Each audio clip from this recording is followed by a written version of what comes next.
Kita tengok berita yang tergempar baru-baru ni tentang Celcom dengan Digi bergabung. Dekat situ, bila dengar Celcom Digi bergabung, semua orang akan menganggap Celcom punya pencawang dengan Digi punya pencawang jadi satu. Wow, jadi satu telco yang mempunyai rangkaian terbesar. Tapi pernah tak korang terfikir, adakah gabungan ini berunsur korporat saja? Maksudnya management sahaja yang bergabung, tapi daripada segi produk tak bergabung. Ini bukanlah fakta yang aku cakap yang tepat. Cuma kadang-kadang aku terfikir je, adakah di antara korang yang terfikir macam tu? Bergabung dari segi management, bukan daripada segi produk. Dekat sini guys, aku kongsikan pendapat orang apabila mendapat berita di mana Celcom dengan Digi bergabung. Apa yang mereka akan fikirkan? Number one, of course, rangkaian. Keluasan rangkaian semakin besar sebab setiap pencawang tu dah jadi satu. Jadi besar gila lah. Kemudian, kemungkinan besar harga produk akan bergantung kepada yang murah. Kalau nak diikutkan Celcom dengan Digi ni boleh tahan juga. Dia punya plan sangat banyak dan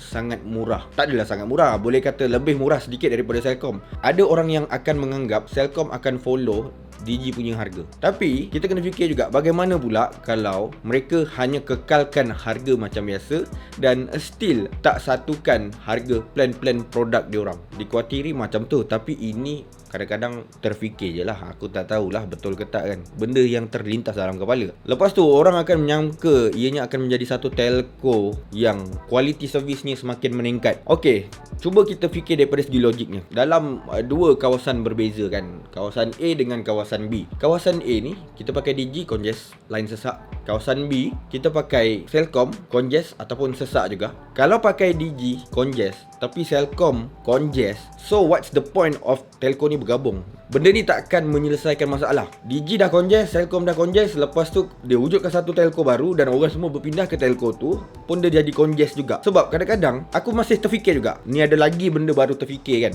Kalau dua-dua ni bergabung, so customer Digi dengan Celcom adakah digabungkan serta-merta dengan apa yang dia pakai tu, ataupun diwujudkan dulu company yang dah gabung dua tu dengan nama baru, baru orang boleh go for that company, beli SIM card tu. Ini yang kita nak tahu. So pengguna SIM card Digi yang pakai, dia terus tukar ke telco yang dah bergabung. Kemudian pengguna Celcom pula yang dah guna SIM card tu, dah ada dalam phone, tiba-tiba line bertukar menjadi satu telco yang dah bergabung. Adakah macam tu automatic ataupun kena beli balik SIM card baru dengan plan terbaru dengan nama telco yang baru? Benda ni yang aku terfikir. Betul atau tak? Aku tak cakap ianya betul, aku tak cakap ianya tak betul, tapi aku cuma nak bagi tahu pendapat aku dan aku nak tengok juga pendapat korang macam mana. Kemudian, adakah gabungan dua telco besar ni akan mewujudkan satu quality coverage yang berkualiti? Dapat tak dia selesaikan masalah 4G tak ada terus pergi E? Aku rasa tak mungkin. Tak akan mungkin. Kecuali dalam satu kawasan tu memang ada peruntukan rangkaian daripada salah satu telco ni,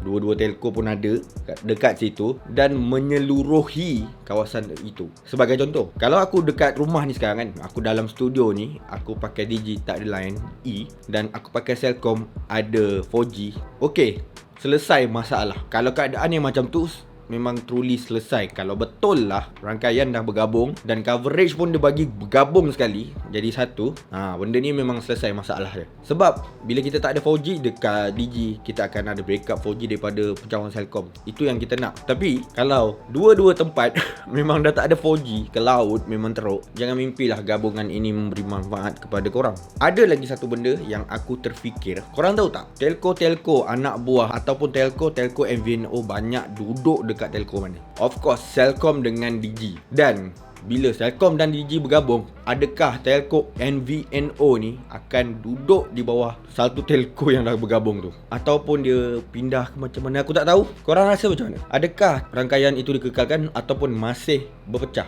Dia tak sekali dengan Celcom Digi. Kemudian, adakah telco MVNO ataupun telco tumpang lain ni akan kekal di bawah gabungan dua telco ni?